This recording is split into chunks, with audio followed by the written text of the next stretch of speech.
So were many of the Republican members of Congress in on this? Oh yes, when they passed the Pacific Railway bill, many Republican members of Congress said, I'll vote for the bill if this. For example, Thaddeus Stevens of Pennsylvania said, I'll vote for the bill if you promise to use American-made steel to build the rails. And of course he was a steel manufacturer.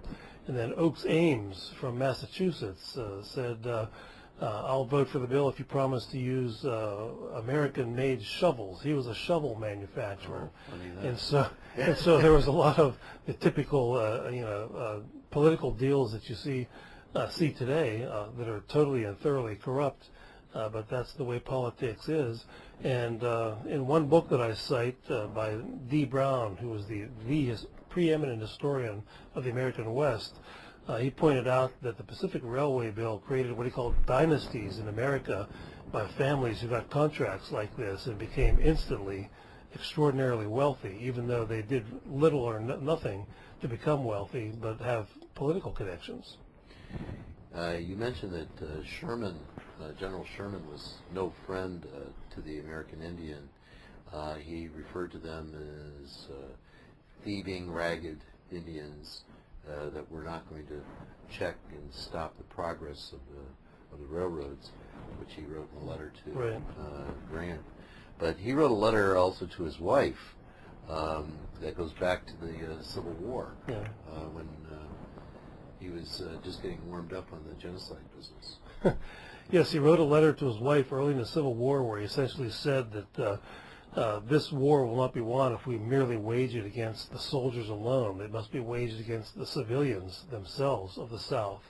And his charming wife wrote back agreeing with him, saying that the people of the South must be driven into the sea like swine. And these were fellow citizens they were talking about, that they were talking about murdering and pushing in the ocean like hogs. And so Sherman was a genocidal maniac. Mm-hmm.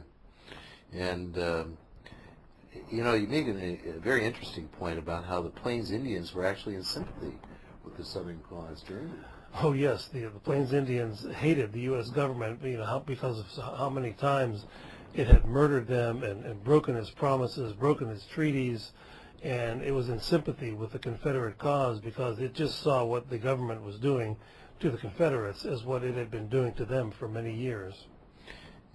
It appears that Sherman was also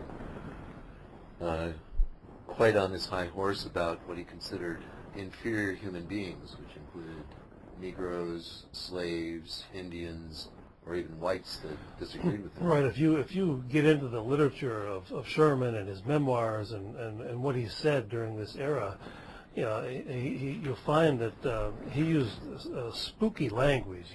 He said that what he was doing to the Indians was, in his words, the final solution to the Indian problem. And he said that he had a quest for racial purity or racial cleansing of the land, and he called Negroes mongrels who intermarried with whites, and he was terrified of the fact that what would happen in the rest of the country is what happened in New Mexico, where there was intermarriage between blacks and whites and Indians, and who he called the mongrels, and so this was a very creepy racial cleansing operation when you talk about the war in the Plains Indians. They actually, I think you made the point that, was it Dodge that suggested that they actually turned the Indians into slaves? Right. Grenville Dodge, as soon as the Civil War was over, Grenville Dodge, the chief engineer of the Transcontinental Railroads, recommended that we make slaves of the Indians and make them do the digging of the beds, the hard back-breaking work, and they would be watched over by U.S. Army soldiers, so that the soldiers who had just were veterans of the Civil War would have immediately been turned into overseers on these slave plantations, essentially, that would have been not growing cotton, but building railroad beds. But the U.S. Army decided to kill all the Indians instead of enslaving them. But, even though there was this overt genocide going on, these basically genocidal maniacs were a little bit sensitive to being caught by the media. Yes. And Sherman made some promise to Sheridan. Yes, Sherman, I think there was one incident where some journalists showed up out west while this was going on, and it must have caused a panic among the military generals. And so Sherman himself, since he was such a big shot in Washington and a personal friend of President Grant, told his subordinates like Sheridan that don't worry about it, I will cover for you. I will go to Washington if necessary, and dispel any kind of talk of atrocities going on. And of course, Sherman was a very intimidating figure, and any politician would really be taking a huge risk to his career by countering or criticizing General Sherman in the years, just a few years after the Civil War was over. So you made mention that there were about 45,000 Indians murdered in that 25-year period. How many different attacks did they? Well, according to the history books, there were over 1,000 attacks on Indian villages, and they would typically happen in the winter months when all the families would be together, whereas in the summer the men were out hunting and so forth, and fishing and gathering food. And so they would sneak up on Indian villages, and by this time, of course, they had Gatling guns and repeating rifles. And the Indians sometimes had rifles, but mostly bows and arrows. And the Indians learned to shoot very fast with with repeating arrows.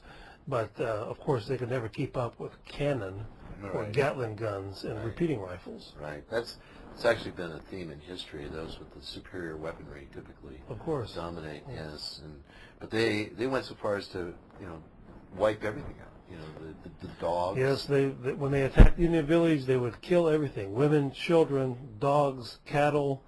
There was also a government war of extermination against the buffalo. Yeah. The buffalo did not disappear, almost disappeared, just because of what we call the tragedy of the commons. In the open plains, you could sell a buffalo hide for about $3, and so people went out and just shot hundreds of them a day, as many as you could shoot, and skin the hides and sell them for $3 a piece.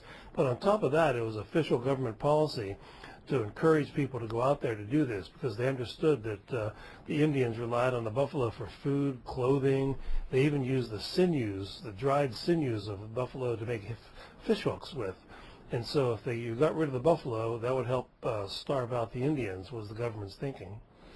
I'm going to steal a little bit of your thunder from your lecture, but you brought up this quote from General Sheridan that regarding this extermination of the buffalo, he said, "Let them kill, skin, and sell until the buffalo is exterminated, as it is the only way to bring lasting peace and allow civilization to advance." That's right. If everyone is dead, I guess it would be a very peaceful place on the Great Plains.